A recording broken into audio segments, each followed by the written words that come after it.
첫 번째 질문의 경우 대부분의 사람들이 1번이라고 대답했다고 합니다. 이것이 보다 무작위적으로 보이기 때문입니다. 하지만 확률상으로 봤을 때 만약 6번의 동전 던지기에서 5번이 모두 앞면이 나왔다고 하더라도 6번째에서 앞면이 나올 확률은 그대로 2분의 1입니다. 각각의 동전 던지기는 서로 상관관계가 없기 때문입니다. 하지만 사람들은 5번이나 앞면이 나왔으니 6번째는 뒷면이 나올 확률이 높다고 생각합니다. 이것이 바로 대표성의 오류입니다. 두 번째는 데니얼 카너먼의 실험 내용인데요. 큰 병원과 작은 병원으로 답한 사람이 각각 21%로 비슷한 반면 비슷할 거라고 대답한 사람은 53%로 압도적으로 많았습니다. 정답은 작은 병원입니다. 표본이 클수록 모집단의 평균치인 50%에 가까운 수치를 얻을 수 있기 때문입니다.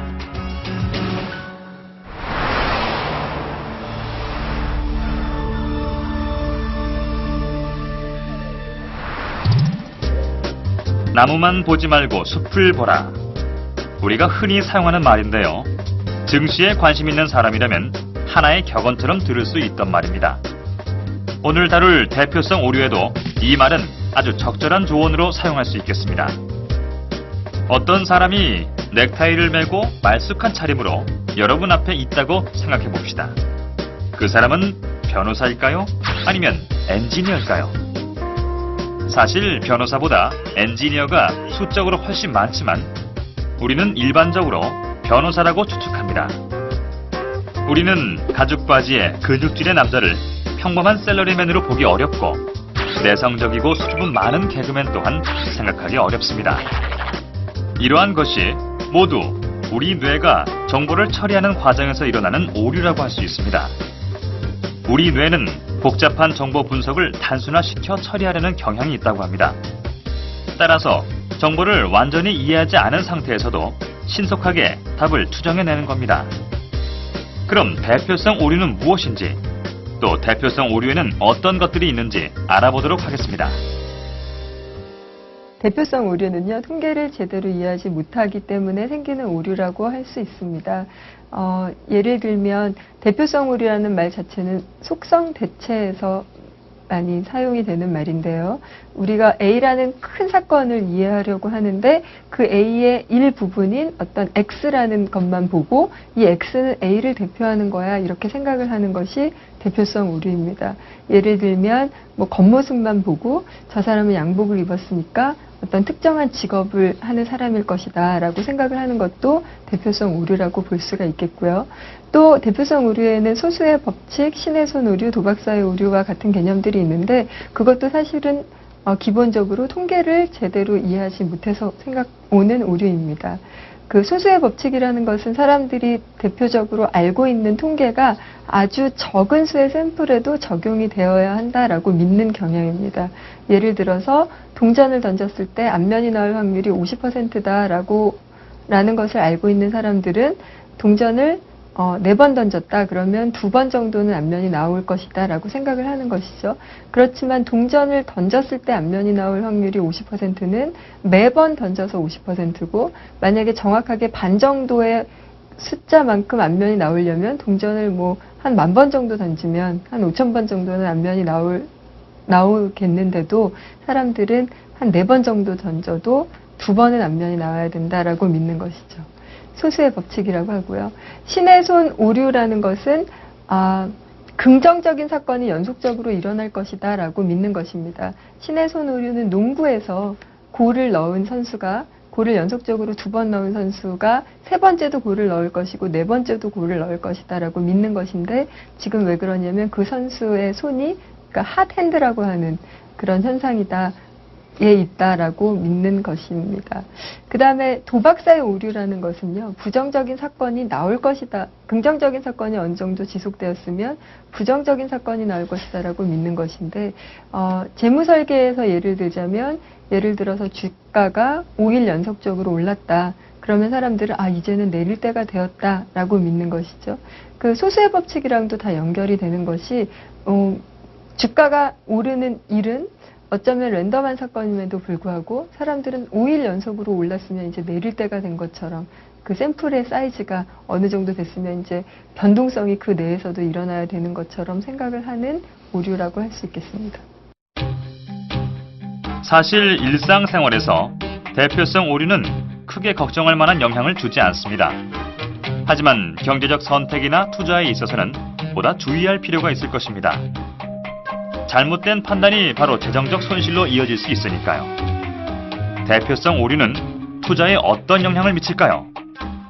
몇 가지 사례를 통해 살펴보도록 하겠습니다. 투자자들은 간혹 좋은 기업과 좋은 투자 대상을 혼동합니다. 좋은 기업이란 이익을 안정적으로 창출하고 매출 성장률이 높으며 우수한 경영진을 보유한 기업이라고 말할 수 있습니다. 반면에 좋은 투자 대상은 다른 기업보다 주식 가격이 많이 상승하는 기업인 거죠. 그럼 좋은 기업의 주식이 좋은 투자 대상일까요? 반드시 그렇지만은 않습니다. 아무리 좋은 기업이라도 주가에 이미 가치와 성장성이 반영되어 있어 주가 수준이 높다면 투자하기에는 적절하지 않을 수 있습니다. 주가가 상승할 때 사람들은 주식시장에 뛰어드는 경우가 많습니다. 즉, 시류를 타고 큰 수익을 내고자 하는 바람이겠죠. 투자자들은 과거 수익률에 특히 민감한 반응을 보인다고 하는데요. 과거 수익률이 낮았던 종목에 대해선 지나치게 부정적인 반응을 보이는 반면 과거 수익률이 좋았던 종목에 대해서는 지나치게 긍정적인 반응을 보인다는 거죠. 하지만 장기적으로 볼 때 수익률은 단기적 수익률과 큰 상관관계를 보이지 않습니다. 오히려 단기 수익률이 낮았던 종목의 장기적인 성과는 높게, 단기 수익률이 높았던 종목의 장기적인 성과는 낮게 나타나는 경향을 보입니다. 하지만 투자자들은 최근의 투자 수익률에 지나치게 의존해 최근의 수익률이 높은 종목을 우선적으로 구입하는 경향이 있다고 합니다. 어떻게 해야 대표성 오류에서 벗어나 최대한 현명한 판단을 내릴 수 있을까요? 대표성 오류를 극복하기 위해서는요, 기저율을 이해하면 좋을 것 같습니다. 모든 사람이 다 모든 사건의 기저율을 알고 있는 것은 어렵지만 의사결정을 성급히 하지 않고 곰곰이 생각하면 그리 어려운 일이 아니라고도 할 수 있겠습니다. 예를 들면 비행기 사고와 자동차 사고가 났을 때 비행기 사고로 사망할 확률이 더 높은지 자동차 사고로 사망할 확률이 더 높은지를 일반적인 사람들이 외우고 있지는 못하지만 그렇지만 가만히 생각해 보면 자동차 사고로 사망할 확률이 훨씬 높다는 것을 이해할 수는 있을 것 같습니다.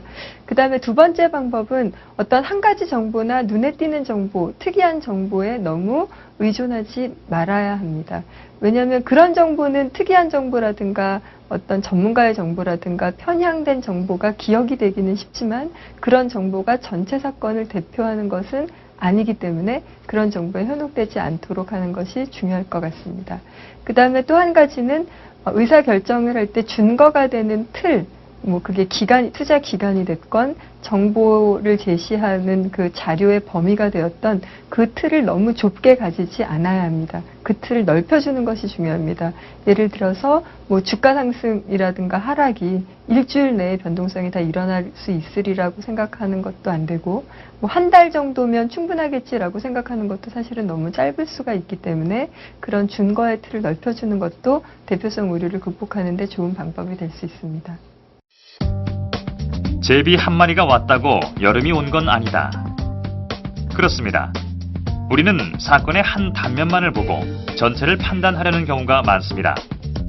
주가 폭락을 곧바로 경기 침체와 불황으로 연결짓듯이 말입니다. 알렉산더 대왕이 동방 원정길에 복잡하게 얽혀있던 매듭을 끊어버린 이야기 들어보신 적이 있으실 겁니다. 보통 과감한 결단이라는 긍정적인 의미로 인용하는 경우가 많지만 사실 어떤 현상을 너무 간단하게 보고 성급하게 결론 내린 예로 쓰이기도 합니다.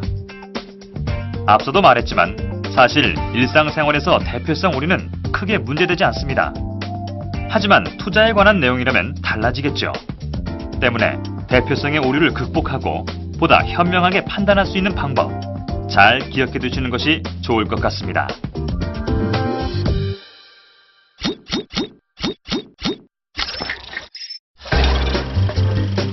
우리는 끊임없이 선택하며 살고 있습니다. 다음 시간에는 그런 선택 결과에 대해 갖는 감정, 후회 회피 성향에 대해 알아보도록 하겠습니다.